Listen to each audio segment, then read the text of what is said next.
Everyone, welcome back to the channel. तो guys, आज हम करने जा रहे हैं संज्ञा।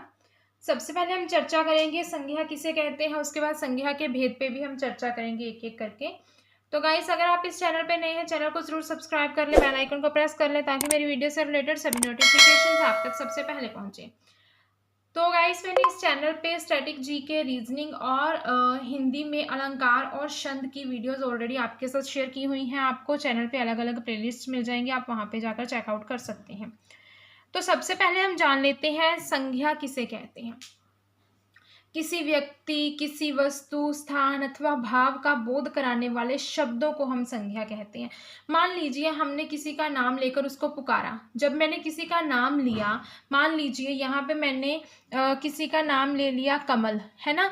तो जब मैंने ये चीज़ बोल के किसी व्यक्ति को पुकारा, तो वो क्या है, वो शब्द क्या है, वो संज्ञा है। जैसे यहाँ पे मैंने कमल बोला, तो वो क्या है, संज्ञा है।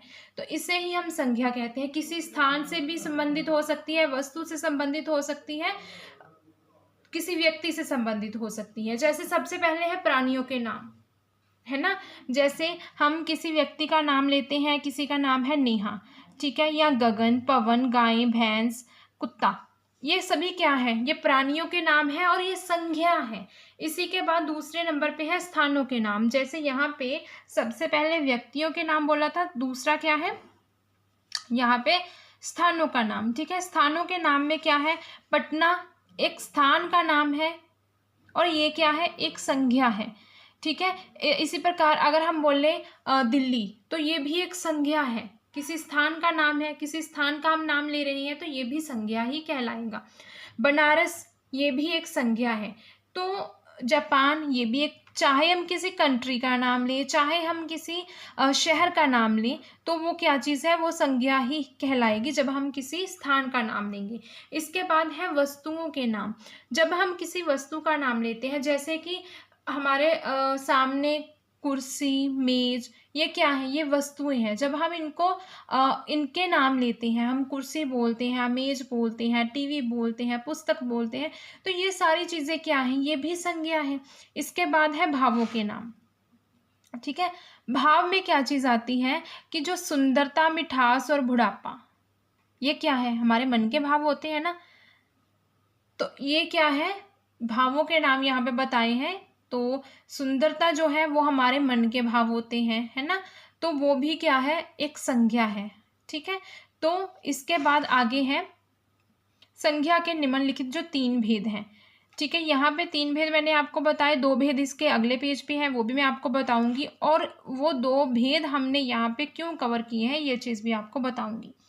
तो सबसे पहले है व्यक्तिवाचक संज्ञा, दूसरा है जातिवाचक संज्ञा और तीसरा है भाववाचक संज्ञा। पहला है व्यक्तिवाचक संज्ञा। जो व्यक्तिवाचक संज्ञा है उसे देख लेते हैं। जो संज्ञा शब्द किसी विशेष व्यक्ति, वस्तु, स्थान या प्राणी का बोध करवाए, उसे क्या कहते हैं, व्यक्तिवाचक संज्ञा कहते हैं। यहाँ पे क्या चीज़ है, व्यक्ति, वस्तु, स्थान और प्राणी, ठीक है। अगर जैसे हमने ऊपर नाम लिया था नेहा, तो वो हमने किसी व्यक्ति का नाम लिया, है ना, तो वो क्या है, व्यक्तिवाचक संज्ञा है। हमने किसी वस्तु का नाम ले लिया, जैसे यहाँ पे हमने ऊपर लिया था कुर्सी, है ना, तो ये क्या है, ये भी एक व्यक्तिवाचक संज्ञा है। इसके बाद 3rd नंबर पे क्या है, स्थान। हमने किसी स्थान का नाम लिया, पटना नाम लिया, जापान, दिल्ली, बनारस, ये भी व्यक्तिवाचक संज्ञा है। और यहाँ पे आप देख सकते हैं कि हमने एग्जाम्पल्स में लिया है गंगा, ठीक है, हिमालय, नेहा, ये क्या है, ये व्यक्तिवाचक संज्ञा कहलाते हैं। इसके बाद है जातिवाचक संज्ञा। जो संज्ञा शब्द अपनी संपूर्ण जाति का बोध करवाए। जैसे यहाँ पे है सबसे पहले किसान।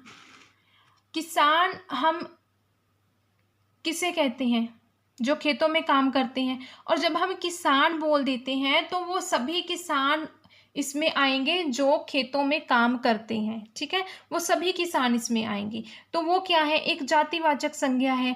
जैसे गाय, ठीक है, हमने किसी एक गाय के बारे में नहीं बोला, यहाँ पे हमने सभी जो गाय हैं उनके बारे में बात की, एक समूह के बारे में बात की, है ना।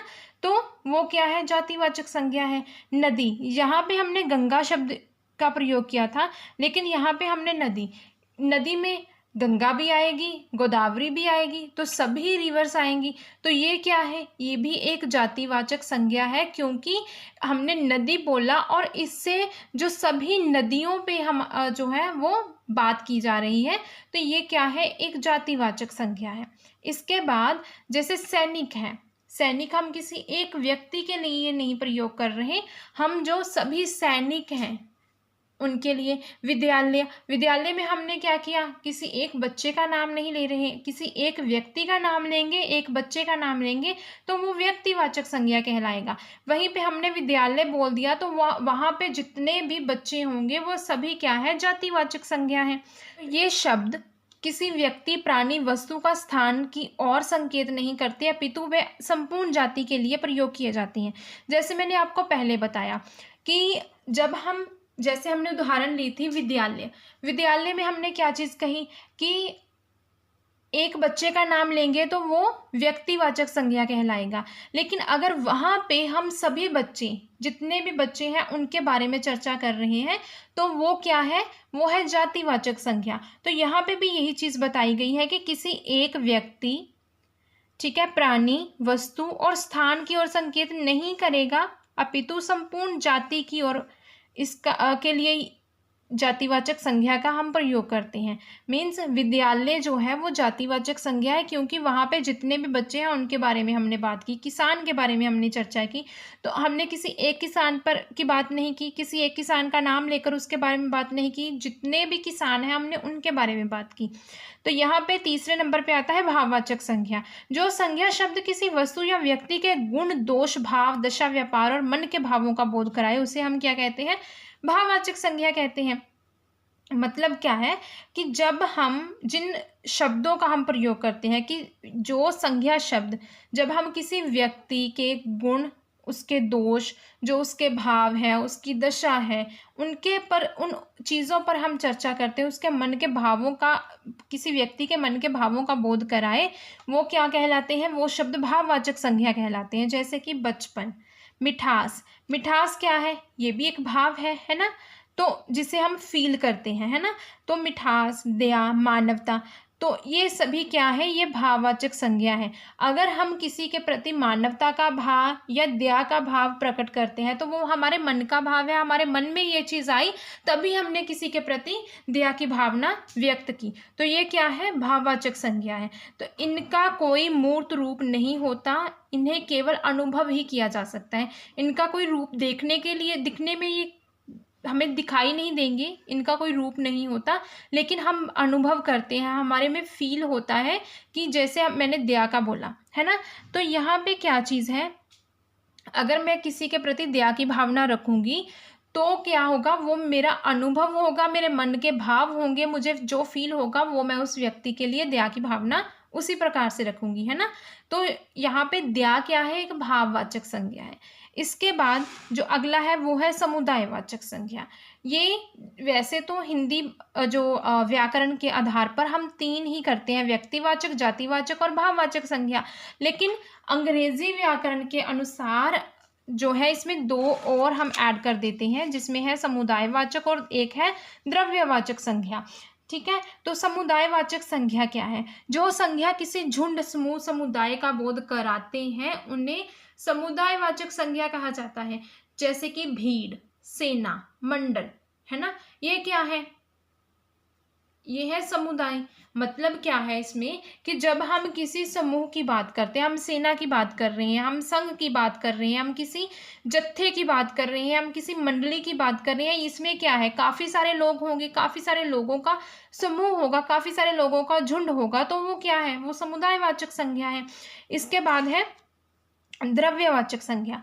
द्रव्यवाचक संज्ञा में क्या है, जिन संज्ञा शब्दों से किसी द्रव्य, पदार्थ अथवा धातु का बोध हो उन्हें हम द्रव्यवाचक संज्ञा कहते हैं। जैसे कि तांबा, पित्तल, ठीक है, चांदी, घी, दूध, तेल, चावल आदि क्या है, क्योंकि इनसे हम किसी पदार्थ का, किसी धातु का, जैसे कि यहाँ पे धातु, पदार्थ और द्रव्य के बारे में कहा गया है, तो यहाँ पे धातु क्या है, तांबा, पीतल, चांदी, इनका हमें बोध हो रहा है, या फिर पदार्थ में हम देखें घी, दूध, जो भी चीज़ें हैं इनका भी हमें बोध हो रहा है ना। तो ये चीज़ें क्या है, ये द्रव्यवाचक संज्ञा है। जो ये समुदायवाचक और द्रव्यवाचक संज्ञा है, इसे हम जातिवाचक संज्ञा में ही मानते हैं। जैसे कि यहाँ पे अगर मैं आपको पिछले वाले में दिखाऊं कि जातिवाचक में हमने क्या चीज़ देखी थी कि जो संज्ञा शब्द किसी संपूर्ण जाति का बोध कराए।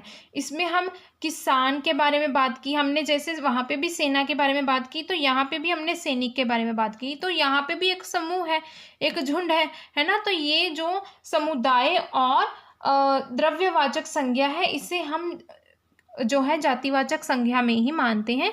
तो आज हमने की है चर्चा संज्ञा पे। उम्मीद है कि आज की जो वीडियो है ये आपको अच्छी लगी होगी। वीडियो अच्छी लगी हो तो वीडियो को लाइक ज़रूर करना।